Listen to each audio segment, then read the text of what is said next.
हाय friend, नमस्ते, good morning, welcome to you my channel yoga by Sanjay Pandey. आप सभी लोगों का हमारे चैनल पर स्वागत है। आज की जो योग पाठशाला है वो पहुंचे हैं उत्तर प्रदेश के बलिया डिस्ट्रिक्ट में, और ये हमारा जो पैतृक गांव है, और गांव से हट करके यहाँ पर जो भी जिसको आप बिहार में और भोजपुरी में डेरा जिसको बोलते हैं, और डेरा पर आज पहुंचे हैं। और यहाँ पर देखिए सबसे बड़ी बात है यहाँ की कि पर्यावरण को संरक्षित करने के लिए हमारे यहाँ बड़े भाई लोगों ने और गांव ने सबने मिल करके देखिए पर्यावरण को संरक्षित करने के लिए इतना अच्छा पेड़ पौधे और ऑक्सीजन की जो मात्रा है वो सबके पास तक बहुत अच्छी तरीके से पहुंचे, और पहुंच करके सबको स्वास्थ्य लाभ दे, ऐसा यहाँ पर पूरे के पूरे कार्यक्रम को किए हैं। तो आज की जो योग पाठशाला है यहीं पर आज हम लोग करेंगे, और इसके साथ साथ यहाँ से संबंधित जो भी चीजें हैं वो मैं पूरी तरीके से आपको बताने की मैं कोशिश भी करूंगा कि योग पाठशाला आज किस हिसाब से किया जाए और उसमें क्या क्या किया जाए। और खासतौर से आज योग में जो 50 बरस के ऊपर के जो लोग हैं उन लोगों के लिए आज सबसे ज्यादा मैं फोकस करूंगा कि क्योंकि देखिए जब नई नई उम्र रहती है तो उसमें आदमी खींचतान कर लेता है और शरीर को तोड़ मरोड़ ले लेता है, लेकिन और शरीर के जो सारे जो सिस्टम है वो सब के सब बहुत अच्छी तरीके से काम करते हैं। लेकिन जब 50 वर्ष के जब एज जो होता है उसके ऊपर जब उम्र जो पहुंचती है तो उस समय हमारे बॉडी के अंदर बहुत सारी समस्याएं पैदा होने लगती हैं। उन समस्याओं को दूर करने के लिए छोटे छोटे कुछ व्यायाम है और छोटे छोटे कुछ ऐसे आसन हैं जिनको करना अति आवश्यक है, और उसके साथ साथ प्राणायाम को करना भी बहुत ज्यादा जरूरी है, क्योंकि सांसों के माध्यम से ही शरीर के अंदर का शुद्धिकरण सबसे ज्यादा होता है। तो आइए जानते हैं कि वो कौन कौन से ऐसे आसन हैं जिनको किया जा सके। देखिए हमारे मित्र लोग भी हैं, हमारे छोटे बालक लोग हैं, ये यहाँ के ऑर्गेनाइजर हम लोग, और ये देख रेख जो है वो सारा इन्हीं लोगों के अंडर में होता है और बहुत ही बढ़िया तरीके से देख रेख करते हैं। तो आइए जानते हैं कि आज की कौन सा में कैसा किया जा सकता है।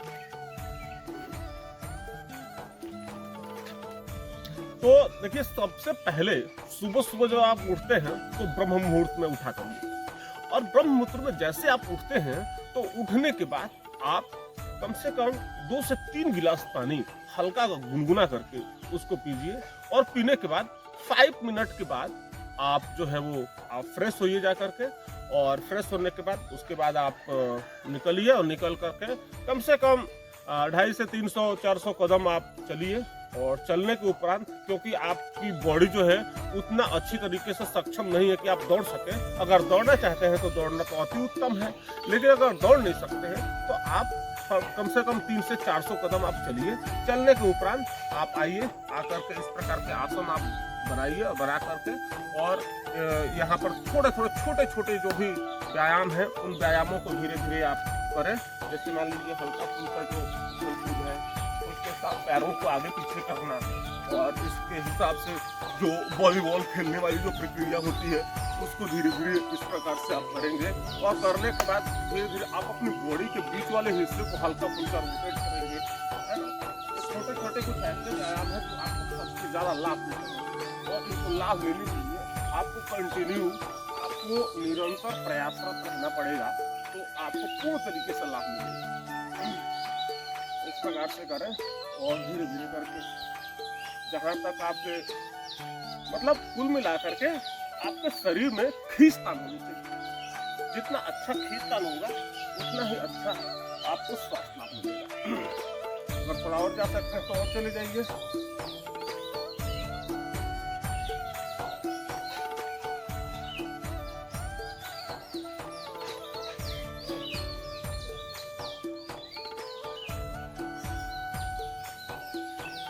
है ना, थोड़ा सा इसी के साथ साथ आप विरासना भी कर लें।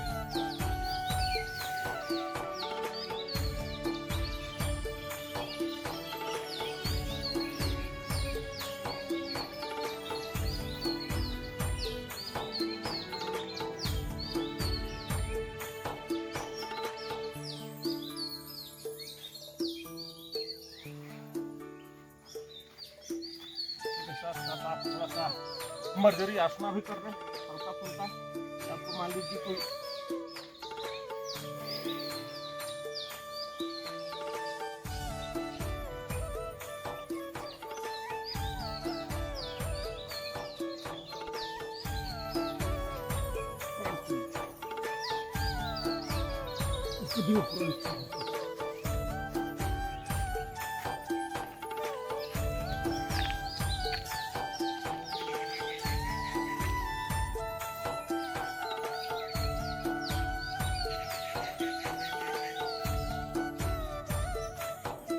आसनों को आप धीरे धीरे करें।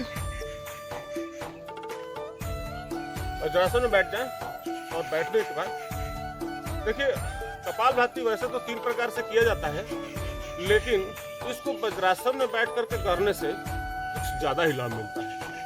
वज्रासन में बैठे थोड़ा सा आप रोटेट ताकि आपके बीच वाले हिस्से में और पाचन क्रिया से संबंधित, कॉन्स्टिपेशन से संबंधित जो भी समस्या है वो धीरे धीरे करके आपकी दूर होती है। इसमें आप चाहे तो उष्ट्रासना भी कर सकते हैं।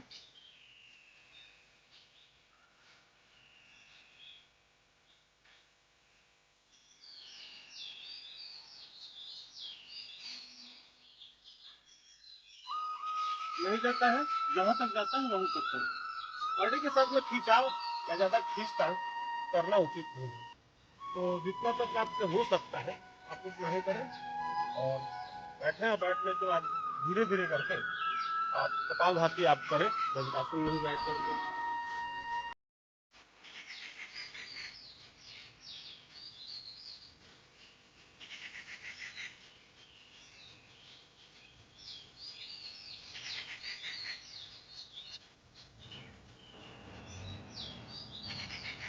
देखिए कपालभाति जो है वो 3 प्रकार से किया जाता है। पहला मंद गति से, दूसरा मध्यम गति से और तीसरा तीव्र गति से। तो ये तीनों जो कपालभाति करने के जो स्टेप होते हैं वो उम्र के हिसाब से किया जाता है। अगर आप छोटी उम्र यानी कि बच्चे से थोड़ा सा ऊपर अगर आप वयस्क में हैं तो आप इसको तेजी से भी कर सकते हैं, और अगर उसके बाद और थोड़ा सा आपकी उम्र अगर बढ़ गई है तो आप मध्यम गति से उसको करें, और 50 या 60 से ऊपर आप हो गए हैं तो आप मंद गति से करें, और अगर आप वयस्क हैं तो आप तीव्र गति से करें, और अगर आप बीच वाले हैं तो आप मध्यम गति से करें। और इससे होने वाले जितने भी फायदे हैं आप उसको आप देते हैं। तो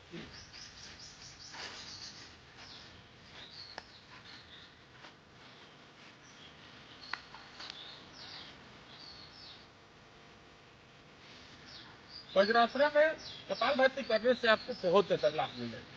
उसके बाद आप आराम से बैठें। बैठने के बाद अपनी स्पाइनल कोलम को यानी कि आपके जो रीढ़ की जो हड्डी है वो हड्डी बिल्कुल सीधा रखना है, और रखने के बाद अपने बाजुओं को चाहे तो आप मोड़ के भी रख सकते हैं, चाहे तो आप सीधे भी रख सकते हैं। इस प्रकार से रखने के बाद सांसों के ऊपर आप नियंत्रण रखें और धीरे धीरे पेट से हवा को बाहर निकालने की कोशिश करें, यानी फ्लो करें।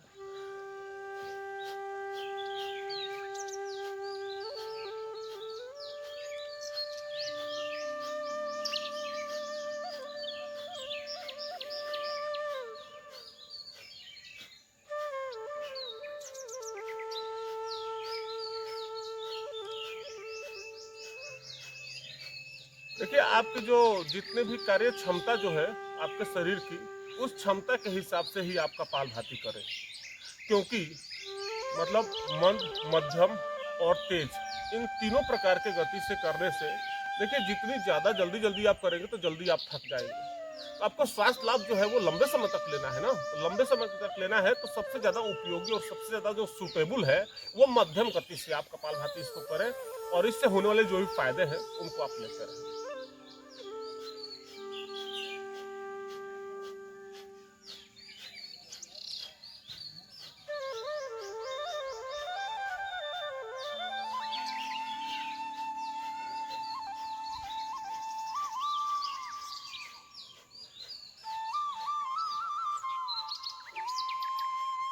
इसके साथ साथ आप अनुलोम विलोम कर लें।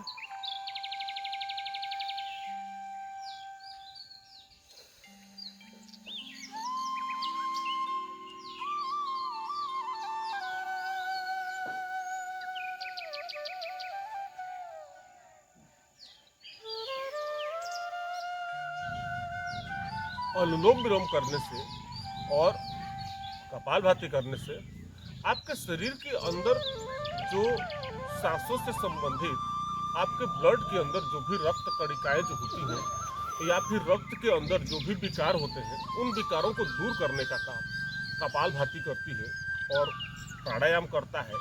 इसको आप नियमित तौर से आप जरूर करें। कम से कम 10 से 20 काउंटिंग आप अनुलोम विलोम करें और कम से कम 100 का सेट आप लगा करके या फिर आपका शरीर जितना इजाज़त देता है उस हिसाब का एक सेट बनाएं और सेट में 3 स्टेप बनाएं। जैसे एक सेट हो गया आपका अगर 100 का, तो दूसरा फिर थोड़ा सा विराम दे करके 100 का करें, फिर तीसरा विराम दे करके 100 का करें। इस प्रकार से 3 जो सेट है वो सेट बनाइए ताकि आप उससे थकेंगे भी नहीं और उससे होने वाले जो भी फायदे हैं उनको आप पूर्ण तरीके से आप लेते रहेंगे। के साथ आप लोग बने रहिए योगा भाई संजय पांडे जी के साथ में। ऐसे ढेर सारे हेल्थ टिप्स हम देते रहेंगे और इसके साथ साथ हमारा वीडियो कैसा लगा आप कमेंट बॉक्स में लिख करके आप जरूर बताइएगा। और आपको कोई सजेशन चाहिए तो आप कमेंट बॉक्स में लिखिए और लिख करके आप हमसे सजेशन भी ले सकते हैं। उस प्रकार से हम वीडियो बना करके आप लोगों के लिए हम जारी कर देंगे।